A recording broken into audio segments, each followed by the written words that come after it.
Well, here we are now, less than a month out from another state election. The next one coming up is the Victorian state election. And so, an opportunity to talk about what we might think about as Christians approaching another election, as Christians before God, and recognising that there is a state, perhaps a state that's veered off on a direction that is away from the sort of Christian principles we often think of as shaping a good, healthy nation.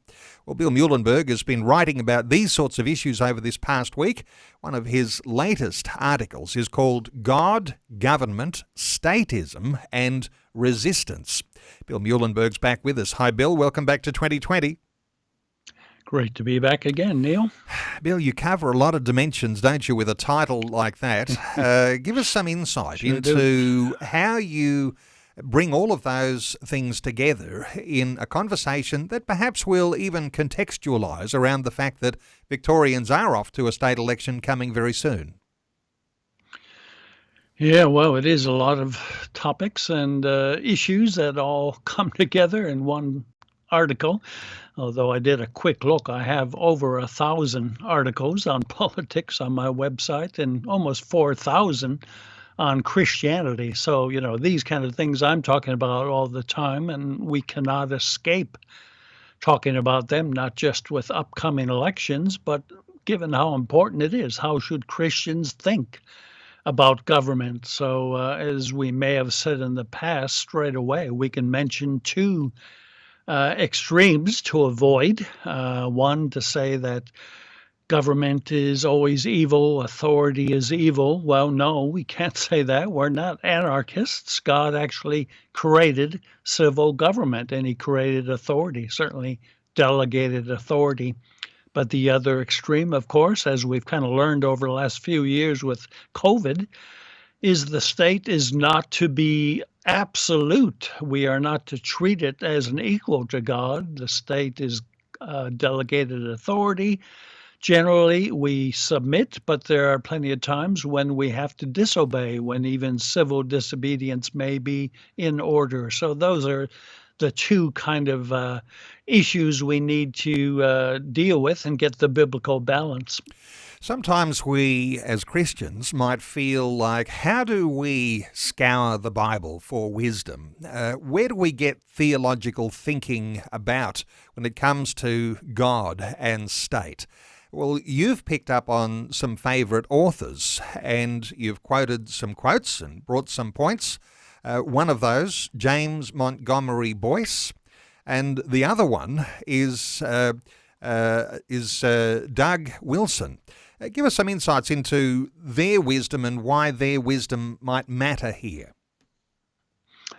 Yeah, both of these have, spoken on these things quite a while back already, so I'm kind of resurrecting some older material. Boyce, the Philadelphian Presbyterian pastor, died in 2000. But he, because he was an expository preacher, a lot of his sermons turned into books. So when he did Genesis, 3 whole books are devoted to Genesis and his sermons. First one, obviously, deals with something that we should be familiar with, Genesis 9, which is really the kind of the beginning of government, the civil government since the time of the fall. So in the sermons by Boyce, he offers 4 key propositions that we can learn or take away from Genesis 9 as to the nature of government. Let's pick up on some of these because they are particularly important, and perhaps from the perspective of where government needs the church. And when you've got situations where the government is resistant to or sidelining the church, you get some significant issues. And one of the points you've picked up on from Boyce is the fact that government cannot develop morality. How do we understand that? Yeah, well, it's kind of the shorthand way of answering is to say that the state deals with crime and punishment, whereas the church deals with sin and forgiveness and the like. Now, there's always an overlap, right? All laws basically have some moral component, but the point Boyce and others have made is simply the state cannot turn you into a virtuous citizen. It cannot make you a moral person. That's what the gospel has to do, right? Christ changes lives, changes us from the inside out, and then we become better citizens. We're more obedient. We're better at really everything in terms of being a good citizen. So, however, having said that, that doesn't mean that the state is uninterested in morality. In fact, as we say, all laws have a basis in morality. And well, if I'm walking down the street and some guy wants to jump me, steal my money, well, the state can't turn him into a virtuous person. The gospel can, but the state can, well, has laws, against theft and the like, and it can punish people who want to do this. So that acts as a deterrent. So even though the state can't save this guy or change his heart, at least it can keep him, hopefully, in most cases, from assaulting me. So there's a connection there. But yeah, it's the Christian values and beliefs and morality that really is the basis of any good government. The government is there simply to maintain order, to administer justice, punish those who do wrong. So we have to have both. We need church and state to have an orderly and just society. So they need to work hand in hand, and one that rejects the other is putting a trajectory towards some level of failure here. The thought of having healthy citizens, this is something that Christians are often reflecting on, say from Romans chapter 13, about being a good citizen. Healthy citizens needed by a healthy government. But if you haven't got healthy citizens, you're not going to have healthy government, are you? Yeah, well, that's the third of the 4 points that Boyce raises. And again, a very common theme, certainly if you know your American history. So many of the founding fathers talked about this very thing, whether George Washington or so many of the others. They all said a healthy government needs a healthy citizenry. And if a people does not have a moral and religious foundation in their lives, no new attempted government is going to function. So almost all of the founding fathers really had this connection there. Morality is based on religion, Christianity being the chief, of course, at the time. And without that, even a new government, even a government that has checks and balances and tries to keep tyranny in check, will only last for so long. So they knew the connection. And today, of course, we live where that connection has long ago been broke. But we need to try to resurrect it and show that good government depends on the good people. And of course, good people depend on the gospel and God changing us from within. Some will be connecting our conversation with the upcoming election in Victoria. The thought that good government or bad government, sometimes we think that government is a evil presence. But thoughts here, Bill, on some of the other things you've been gleaning from these two philosophers around what it is that makes good governments and good citizens. Thoughts here around government being a blessing from God.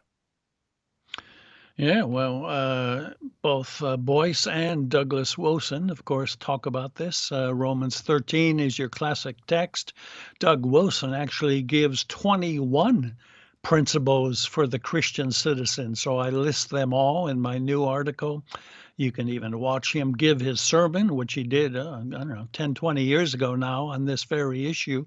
But yeah, that's one of the points. Blessings of God come in the fallen world in the form of good government, right? When the good people are in authority, the righteous rejoice. It's a principle found all over Proverbs and Psalms.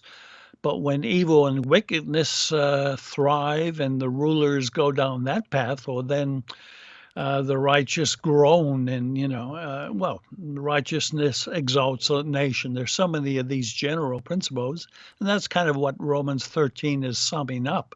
In a fallen world, we need the coercive power of the government.